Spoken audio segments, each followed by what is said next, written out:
being a retailer and being interested in people buying clothing and especially buying our clothing. So it almost feels a little bit of a conundrum.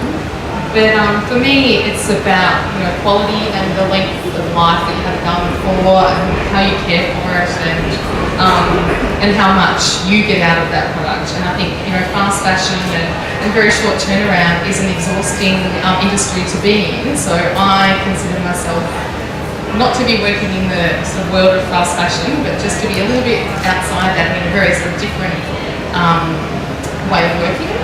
So I don't necessarily sort of know that much about that world, I think, because I've purposely kind of kept a little bit away from it.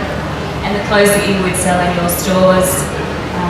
Some of our brands are definitely bigger than, say, when Matt came to us with a few bags, or when someone might be trialling something. I can see some other people in the audience who have come in with just a few things as a trial.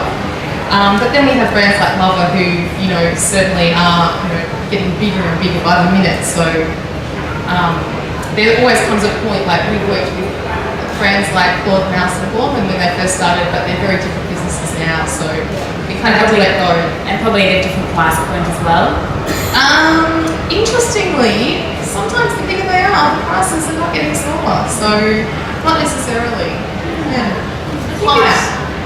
If I may jump in, I think it's, as much as my world is an extremely slow fashion world, and what I produce as an artisan is about investment pieces, I think it's important to acknowledge that fashion will have a diverse bioculture, and that there is a place for fast fashion as much as there's a place for slow fashion.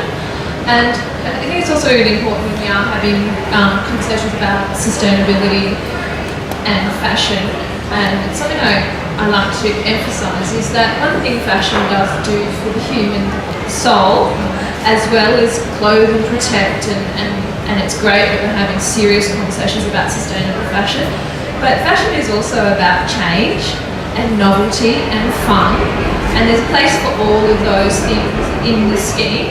And it's not to say that novelty and fun is always disposable either, but I think to just acknowledge that it's a many and varied beast. So yes, if a fast fashion producer is adopting better models, it's a good thing.